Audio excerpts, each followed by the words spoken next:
Kita ke sorotan lain, saudara, korban keracunan makanan di Tasikmalaya, Jawa Barat bertambah menjadi 209 orang.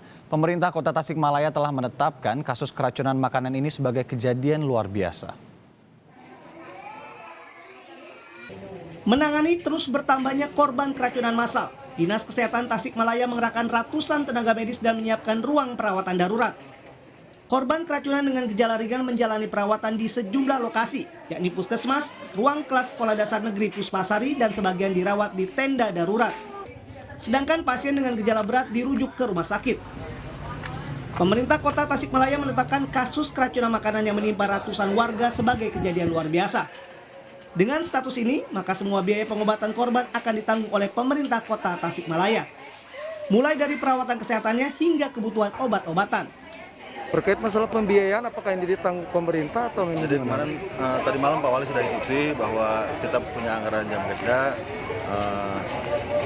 itu bisa agar digunakan untuk penanganan ini. Jadi jangan membebani masyarakat itu, karena ini kejadian yang tidak diperkirakan kan gitu. Sementara dari hasil laboratorium, keracunan massal disebabkan oleh bakteri dari makanan yang terkontaminasi sumber air yang tidak bersih. Sebelumnya, ratusan orang di Tasikmalaya menjadi korban keracunan makanan pada Kamis lalu. Para korban mengalami keracunan seusai mengonsumsi nasi kuning dalam sebuah acara perayaan ulang tahun salah satu warga. Para korban keracunan umumnya mengalami pusing, mual, dan muntah. Tim Liputan, Kompas TV. Informasi lebih lengkap kita sapa jurnalis Kompas TV Dede Ibin di Tasikmalaya, Jawa Barat. Dede, bagaimana kondisi para korban keracunan makanan hingga saat ini?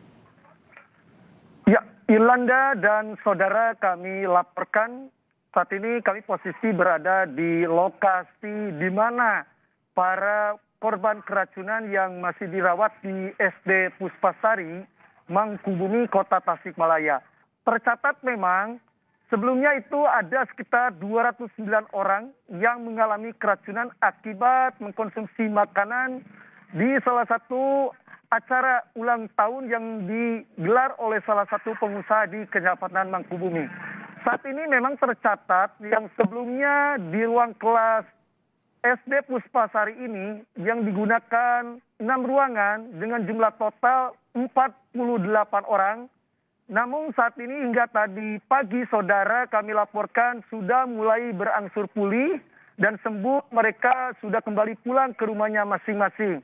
Jadi hingga saat ini catatan sesuai dari pihak Puskesmas dan Dinas Kota Tasikmalaya mencatat ada sekitar 22 orang yang hingga saat ini masih menjalani perawatan secara intensif di ruang kelas SD Puspasari.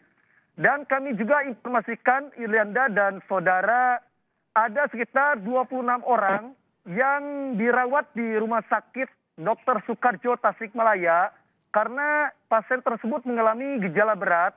Namun tadi malam satu orang sudah mulai pulang dan hingga saat ini tinggal 25 orang yang masih mengalami perawatan secara intensif di Rumah Sakit Dr. Soekarjo Tasikmalaya. Dan kami juga informasikan, saudara, ini ada pasien yang memang jumlah total kesembuhannya itu ada sekitar 149 orang. Dan jumlah laki-laki dari jumlah 209 orang itu tercatat ada 90 orang dan perempuan ada 119 orang. Kemudian ada kelompok umur juga di sini dicatat oleh dari pihak Dinas Kesehatan Kota Tasikmalaya, ada korban balita sebanyak 25 orang, kemudian ada anak-anak juga sebanyak 58 orang, kemudian dewasa 106 orang. Seperti itu, Ilianda dan saudara, kami informasikan kembali ke studio. Baik, Dede. Dede, penyebab keracunan ini diduga adalah bakteri di makanan akibat sumber air yang tidak bersih. Apakah ada pihak yang diperiksa kepolisian di sana?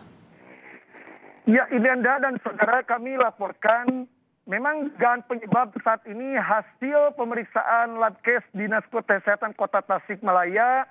Pada kedua, tim casting dan Dinas Kota Tasikmalaya telah mengambil sampel, itu berupa air dari rumah yang diduga penyebab keracunan ratusan warga ini, dan hasil temuan dari Pases juga ini memang ditimbulkan dari bakteri amuba atau salah satu E. cano.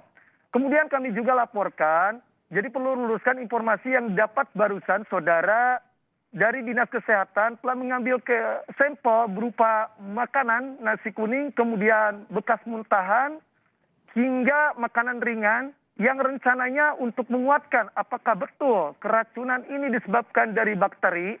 Namun belum bisa dipastikan, kami luruskan, belum dipastikan, sehingga hasilnya hari Senin, Dinas Kesehatan Kota akan memberikan informasi bahwa terkait keracunan apakah dari makanan atau memang dari sanitasi air ataupun dari bahan-bahan makanan.